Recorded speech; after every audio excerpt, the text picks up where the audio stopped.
Hello student. Vector and 3D IIT के लिए बहुत ही इंपॉर्टेंट चैप्टर है क्योंकि इससे क्वेश्चन बनना ही बनना चाहिए। अगर इससे क्वेश्चन नहीं बन रहा तो इसका मतलब कुछ कॉन्सेप्ट में दिक्कत है। तो जल्दी से कॉन्सेप्ट क्लियर कर लीजिए और इसका क्वेश्चन जरूर बनाइए। जैसे कि देखिए, ये क्वेश्चन आया जेईई मेन 2025 में। इसमें क्या पूछा जा रहा है? इसमें पूछा जा रहा है कि हमारे पास एरिया बता दीजिए पी क्यू आर का। अब पी क्यू आर का एरिया कहाँ से निकलेगा? पी क्यू आर है क्या? अब बताइए। शुरू में बोल रहा है ऐसा, एक लाइन जो हमारे पास है वो कहाँ से पास कर रहा है? पी और क्यू पॉइंट से। तो हमारा एक लाइन है जो पी और क्यू पॉइंट से पास कर रहा है और लाइन किसके पैरेलल है? एक तीसरे वेक्टर इसके पैरेलल। अब हमारे पास क्या पूछा जा रहा है कि distance of point Q and point R, ये दिया 5। तो हमारे पास इतना इन्फॉर्मेशन है कि एक लाइन है जो 2 पॉइंट से पास कर रहा है और वो किसी के पैरेलल है, और इसके साथ साथ पॉइंट क्यू और आर के बीच का डिस्टेंस दिया हुआ है। तो हमारा पूछा जा रहा है फाइनल कि पी क्यू आर का एरिया निकालिए और उसका स्क्वायर करके हमको बता दीजिए।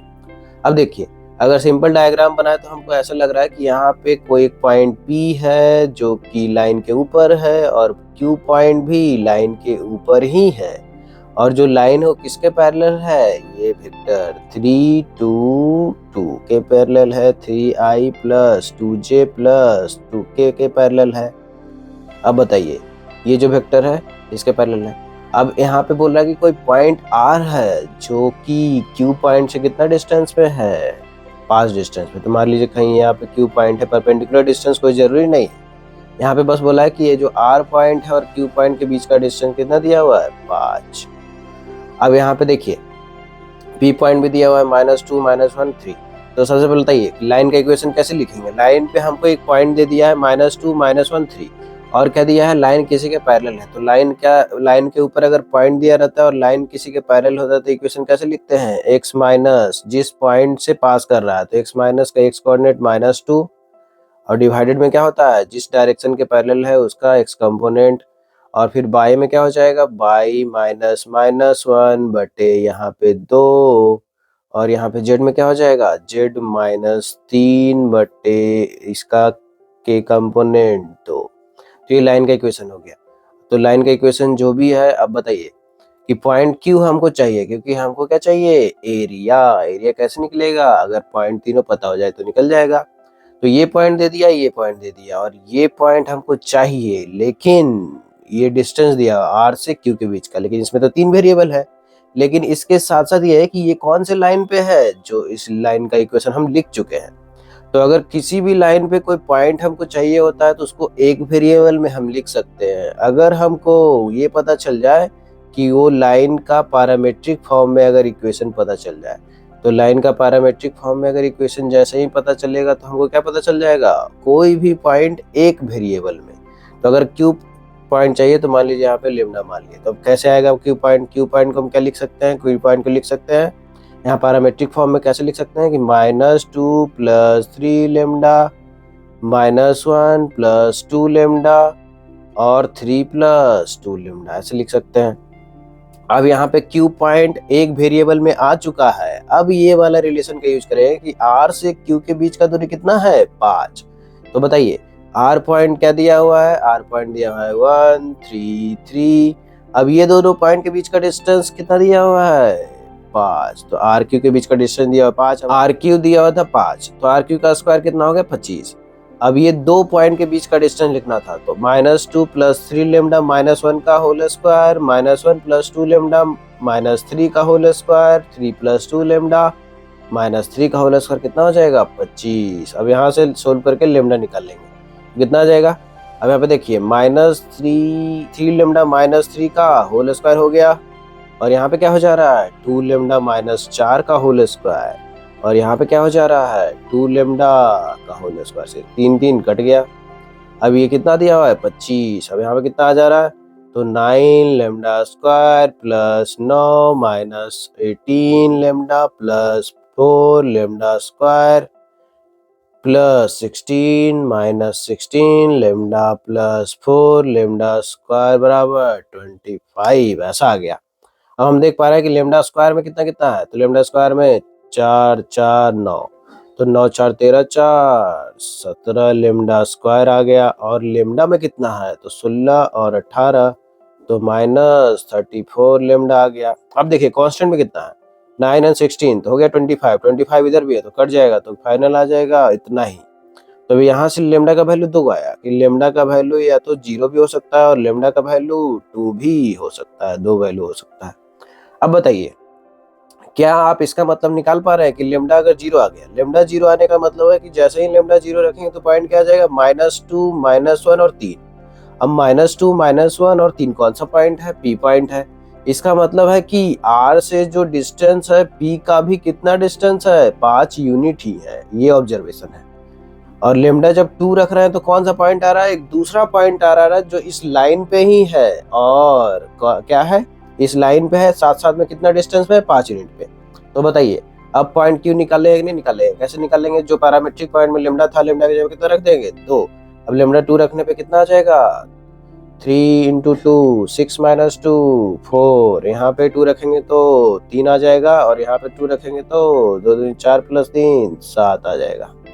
तो क्यू पॉइंट आ चुका है। अब बताइए कि इस ट्रायंगल का एरिया कैसे निकालिएगा, इस ट्रायंगल का एरिया अगर तीनों पॉइंट मिल गया आपको तो कैसे निकालिएगा, तो 3D में हम 2 काम कर सकते हैं।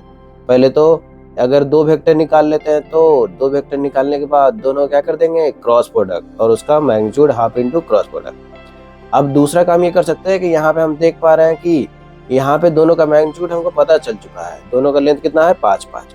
तो ये भी लगा सकते हैं कि हाफ इंटू इसका लंबाई इंटू साइन थीटा, अगर ये थीटा पता चल जाए।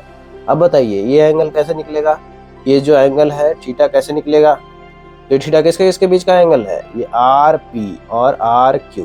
पहले बता दीजिए आर पी और आर क्यू वेक्टर बता दीजिए, आर पी वेक्टर क्या होगा, तो आर पॉइंट पता है क्या, बिल्कुल पता है, और क्या पी पॉइंट पता है, यहीं पे पॉइंट पता है, तो दोनों का वेक्टर कैसे निकलेगा, RP vector P minus R, तो -2 और माइनस तो -3 हो गया, 3 आई।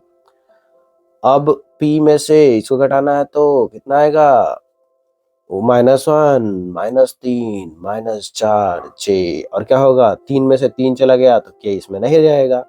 अब आर क्यू वेक्टर कैसा आएगा, आर क्यू वेक्टर आएगा आर क्यू वेक्टर, क्यू में से आर घटा दो, क्यू में से आर घटाएंगे तो क्यू अभी ताजा ताजा आया है और आर हमारा पहले से बैठा हुआ है, उसमें घटाओ तो 3 आई। अब यहाँ पे 3 में से 3 गया तो जे वाला तो खत्म, यहाँ पे 4 के कैप हो गया। अब क्या कर सकते हैं कि अगर दोनों वेक्टर के बीच का साइन थीटा चाहिए तो पहले कॉस थीटा तो आसानी से निकाल सकते हैं, कैसे, दोनों का डॉट प्रोडक्ट करके। तो डॉट प्रोडक्ट बताइए कितना होगा, आई का आई के साथ गुना होगा, और जे का जे के साथ, और के का के साथ, तो इसमें जे जे तो है ही नहीं, तो जे वाला 0 और के वाला 0, तो कितना हो गया डॉट प्रोडक्ट, -3/3। अब यहाँ पे कितना है हमारा, है यहाँ पे नीचे क्या आ जाएगा, इसका मैग्नीट्यूड, इसका मैग्नीट्यूड 5 है और इसका भी मैग्नीट्यूड कितना है, 5 है, तो आ गया -9/25। अब बताइए साइन थीटा कितना आएगा, तो दो वेक्टर के बीच का एंगल या तो 90 होगा, 90 से कम हो गया तो 90 से ज्यादा 180 तक ही जा सकता है। इसका मतलब है कि साइन थीटा का कभी वैल्यू नेगेटिव नहीं हो सकता है, तो कॉस थीटा हो सकता था। तो बताइए कि साइन थीटा कैसे निकलेगा, तो नीचे तो 25 ही रहेगा और ऊपर क्या हो जाएगा, ऊपर हो जाएगा 25 का स्क्वायर -9 का स्क्वायर। इसका क्या मतलब हुआ कि 625 -81 का अंदर रूट बटे 25। इसका क्या मतलब हुआ कि यहाँ से घटा देंगे तो 554 का अंदर रूट बटे 25, तो ये आ गया साइन थीटा। अब बताइए area, area of triangle P Q R कैसे लिखेंगे, तो लिखेंगे half into P R, R P R Q, दोनों का लंबाई लिख दिए और क्या लिख देंगे, साइन थीटा, यही तो होता है क्रॉस प्रोडक्ट।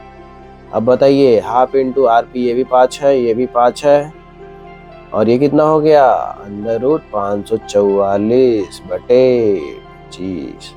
अब ये 25 25 कट जाएगा तो इतना आ जाएगा, अब 2 यहाँ से 4 भी निकल जाएगा, तो अब यहाँ से बता सकते हैं कितना आएगा। तो देखिए अभी इतना आ गया 544/2।